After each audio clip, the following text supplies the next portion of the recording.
Dostlar, özəlləşdirmə çekləri ilə əlaqəli 25 iyul saat 3-də Ali Məhkəmənin olması barədə xəbər var. Bu məsələ ilə bağlı 3 vəkil Ali Məhkəməyə müraciət edib. Bu barədə 20 iyun tarixində Ali Məhkəmə dövlət qəzeti olan Azərbaycan qəzetində elan verib. Bu elanda bəzi vətəndaşların adlarının kompensasiya siyahısına salınması üçün yenidən vəkil tutaraq Ali Məhkəməyə müraciət etməsinin vacibliyini göstərib. Dostlar, bilirsiniz ki, vətəndaşların maddi durumu buna imkan vermir.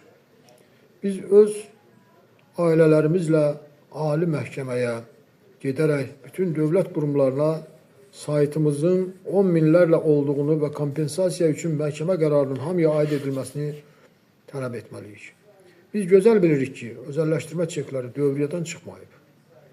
Çünki hələ 2016-cı ildə həm baş nazir, həm də Əmlak Komitəsinin sədri böyük özəlləşdirmə üçün prezidentin göstərişi ilə yeni özəlləşdirmə qanununun hazırlandığını elan etdilər.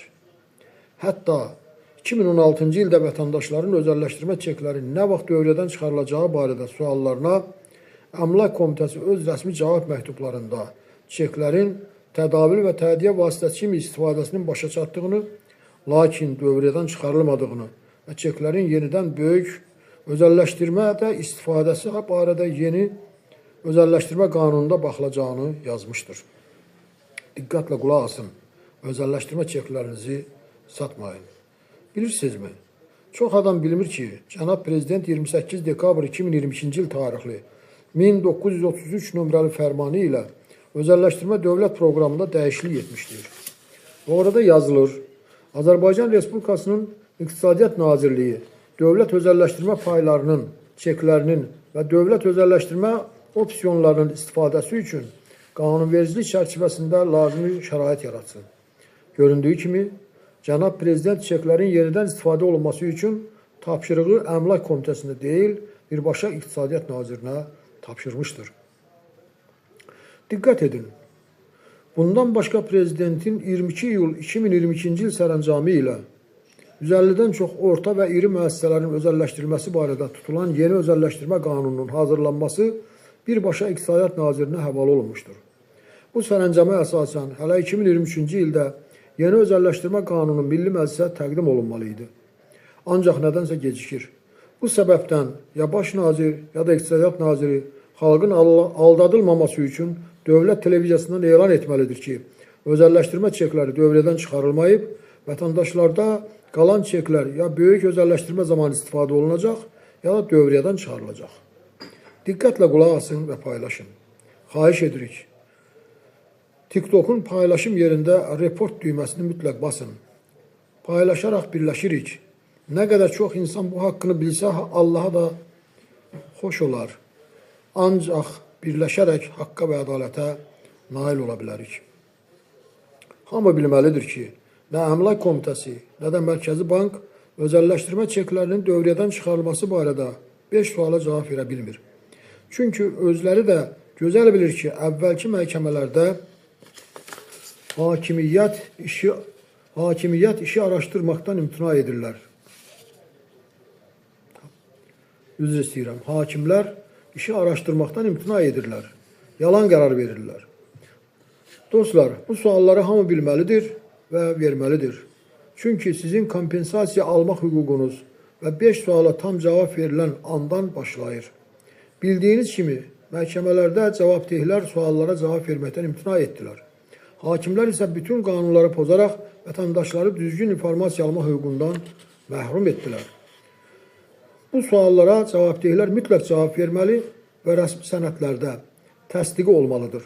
Çünki dövlət qiymətli kağızları haqqında bütün məlumatlar dövlət əhəmiyyəti daşıyır və qanunla qorunur. Məhkəmə cinayətini ifşa etmək, məhkəmə səhvlərini aradan qaldırmaq və düzgün məhkəmə qərarı üçün informasiya xarakterli bu suallara cavabdehlər mütləq cavab verməlidir və rəsmi dövlət sənədləri ilə təsdiq olmalıdır. Hətta tələb etməliyik ki, İctimai televiziya və ya Azərbaycan televiziyası 100 minlərlə ailənin mülkiyyət hüququ ilə bağlı bu suallara cavab alaraq televiziyadan xalqa elan etsin. Birinci sual. Dövlət özəlləşdirmə çeklərinin emitenti kimi Əmlak Məsələləri Dövlət Komitəsi tərəfindən özəlləşdirmə qiymətli kağızı olan dövlət özəlləşdirmə çeklərinin dövrədən çıxarılması üçün qanunvericiliklə çeklərin dövrədən çıxarılması qaydasının hazırlanmasına və dövrədən çıxarılmasına səlahiyyətli olan və buna nəzarət edən maliyyə bazarlarının nəzarət orqanına rəsmi müraciət edilibmi və edilibsə nə vaxt edilib? Dostlar, qanunla çeklərin dövrədən çıxarılması qaydasının hazırlanmasına və dövrədən çıxarılmasına nəzarət edən maliyyə bazarlarına nəzarət orqanının səlahiyyətləri əvvəllər Qiymətli Kağızlar Komitəsinə, sonra Maliyyə Nəzarət Palatasına, indi isə Mərkəzi Banka aiddir. Mərkəzi Bankdan verilən məlumatda deyilir ki, qiymətli kağızların dövrədən çıxarılması üçün emitent mütləq ən birinci bu orqana müraciət etməli idi. O müraciətdə kompensasiya veriləcək özəlləşdirmə çeklərinin sayı, kompensasiyanın miqdarı və başqa məlumatlar göstərilməli idi. Lakin Əmlak Komitəsi bunu etməyib. İkinci sual. Qanunvericiliklə müəyyən olunmuş qaydada dövlət özəlləşdirmə çekləri dövrədən çıxarıldı mı? Üçüncü sual. Əgər dövrədən çıxarılıbsa, qanuna əsasən dövlət özəlləşdirmə çeklərinin dövrədən çıxarılması haqqında məlumat qiymətli kağızların dövlət reyestrində müvafiq qeydlər edildiyi gündən 7 iş günü müddətində rəsmi şəkildə kütləvi informasiya vasitələrində dərc olunubmu? Dördüncü sual. Əgər dövrədən çıxarılıbsa, bu proses hansı normativ hüquqi akta, normativ xarakterli və qeyri-normativ xarakterli akta əsasən həyata keçirildi? Beşinci sual. Əgər özəlləşdirmə çekləri dövrədən çıxarılıbsa, bu zaman qanuna və konstitusiyaya əsasən 100 mindən çox ailənin çeklərinin kompensasiyası üçün pul vəsaiti kim tərəfindən ayrılmışdı? Və qanunla inflyasiyadan qorunan hər özəlləşdirmə payına düşən kompensasiyanın miqdarı nominal olaraq neçə manat qoyulmuşdur? İndi diqqət edin. Bəs biz 25 iyul məhkəməsinə qədər nə etməliyik? 5 sualın cavabını almaq üçün hamı öz adından və ya ailəsi adından Əmlak Komitəsinə və Mərkəzi Banka təcili müraciət etməlidir. Dostlar, bunu çox az adam bilir ki, vətəndaşların qəbulu Mərkəzi Hökumət Evi kimi tanınan nizbati binada Bakı şəhəri Üzeyir Hacıbəyli küçəsi 84-də yerləşən dövlət qurumları tərəfindən vətəndaşların qəbulunun vahid və əlaqələndirilmiş şəkildə həyata keçirilməsi məqsədilə fəaliyyət göstərir.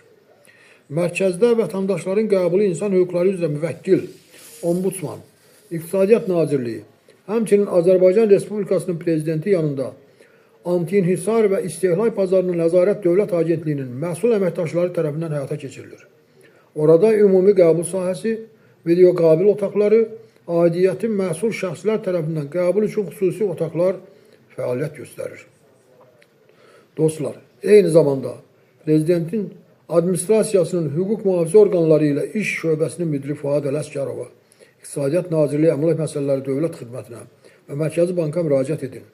Sualların cavabını tələb edin. Bu məlumatı paylaşın. Sayımız nə qədər çox olarsa, haqq səsimiz uzadan gələr. Allah öz haqları uğrunda mübarizə aparanları sevir. Allah böyükdür. Esselamu aleykum və rəhmətullahi və bərəkatuhu.